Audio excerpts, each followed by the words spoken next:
সামনে বিধানসভা নির্বাচন, বঙ্গ রাজনীতি আপনি কি ভাবছেন?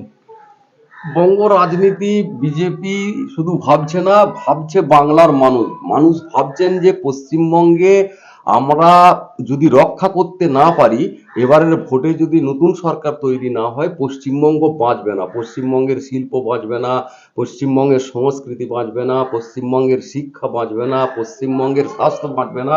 তাই মানুষ এবার পরিবর্তনের লক্ষ্যে ভোট দেবে। এটা অত্যন্ত সুনির্দিষ্ট প্রশ্ন। আমি বিধানসভাতেও একবার প্রশ্নটা রেখেছিলাম।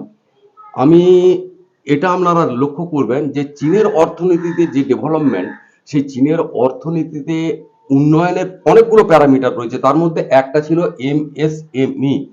আমি আমার লিখে পাঠিয়েছি যে রাজ্যে এবং দিল্লিতে লিখে পাঠিয়েছি যে এমএসএমই সেক্টরটাকে যদি আমরা উন্নত করতে পারি, আমরা এই বেকার যুবক যুবতী তাদের কর্মসংস্থানের যে সুযোগ সৃষ্টি করা, এই ছোট্ট ক্ষুদ্র শিল্পের মাধ্যমে, মাঝারি শিল্পের মাধ্যমে যদি আমরা করতে পারি, যদি আমরা তাদের লোন প্রোভাইড করি এবং সেটা অনেকটা ছাড় দিতে হবে, অনেকটা ইন্টারেস্ট কম দিতে হবে, দিয়ে এদের উদ্বুদ্ধ করা।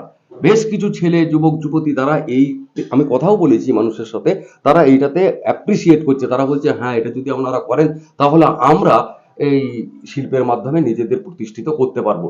রাজ্যে বহু শূন্যপদ রয়েছে, পুলিশই বলুন, শিক্ষকই বলুন, হাসপাতাল বলুন, সব জায়গায় প্রচুর শূন্যপদ রয়েছে। সেই শূন্যপদগুলো যদি আমরা পূরণ করতে পারি, তাহলে দেখা যাবে যে রাজ্যের এই যে এই বেকারত্বের জ্বালা যন্ত্রণা অনেকটা কমবে। রাজ্যে এশার নিয়ে যে বিশৃঙ্খলা সৃষ্টি হচ্ছে, এই বিষয় নিয়ে আপনি কি বলবেন? এর জন্য সম্পূর্ণরূপে তৃণমূল কংগ্রেস নেত্রী দায়ী। কারণ আজ এই মুহূর্তে যে 90,000 বিএলও, সেটা রাজ্য সরকারের রিক্রুটমেন্ট। ডাটা এন্ট্রি অপারেটর যেটা দেওয়ার কথা ছিল 1,000, সেই ডাটা এন্ট্রি অপারেটর রাজ্য সরকার প্রোভাইড করতে পারেনি নির্বাচন কমিশনকে, যার জন্যই ত্রুটি হয়েছে। নামের বানান ভুল কারো যদি থেকে থাকে সেই ত্রুটি আসছে। এবং এই যে মানুষকে লাইনে দাঁড় করিয়ে দেওয়া, মানুষের জীবন জীবিকার যন্ত্রণা তাকে উপেক্ষা করে মানুষকে আজকে ভোটার তালিকায় নাম সংশোধন করার জন্য দীর্ঘ লাইনে যে দাঁড়াতে হচ্ছে, এর জন্য সম্পূর্ণরূপে যদি দায়ী কেউ থাকে, সে হলো রাজ্য সরকার।